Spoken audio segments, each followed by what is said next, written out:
My name is Tim Ria, host of Informed Health 2015. Good to have Adam Gazzaley, Dr. Adam Gazzaley here. I think I saw you last down at Exponential Medicine. Yep, I gave a talk down there earlier, late last year. And I'm excited to finally be up at UCSF and to take a look at your lab. So for folks who don't know about you, tell us about your background. I'm trained as both a neurologist and a neuroscientist. My most recent goals of my lab are to see if we can integrate modern technology, particularly video game technology, but also different sensors and devices, and validate them as health and learning tools. Cool. So there's a lot of innovation at the CES, International CES last week coming out. Did you see anything in particular you'd like to get your hands on for the lab? I'm pretty excited about virtual reality. I know that had a big presence at CES.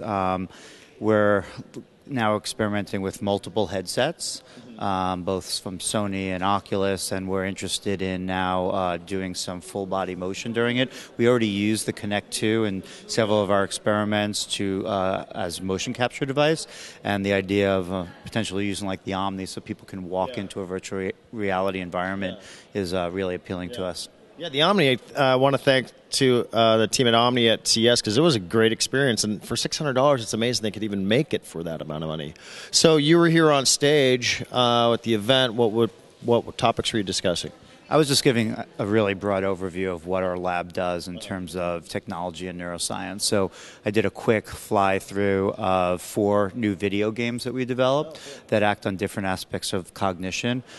We've completed them, or almost completed them, and are just about ready to begin research studies to understand what impact they have on how the brain functions and other aspects of cognition and mood and stress and sleep.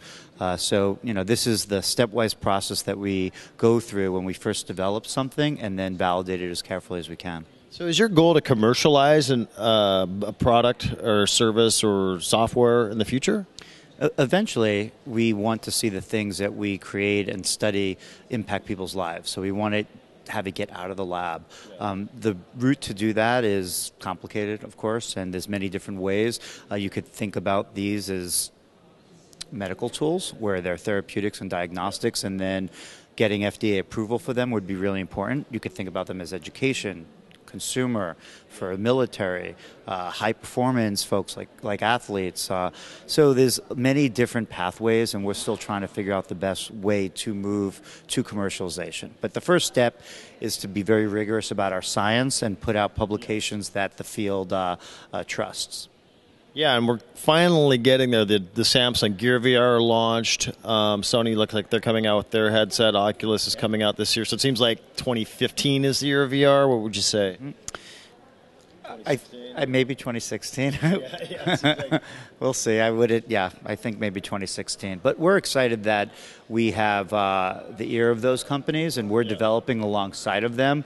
And even if their higher goals are video game and consumer, they're open to allowing us to pursue science and health outcomes.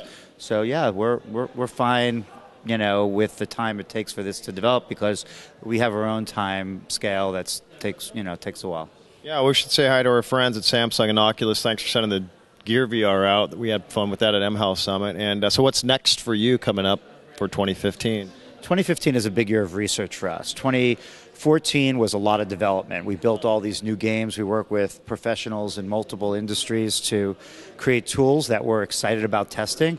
2015, we go back to doing what our core is, which is careful neuroscience research studies. So that's what we have a lot in store for us this year.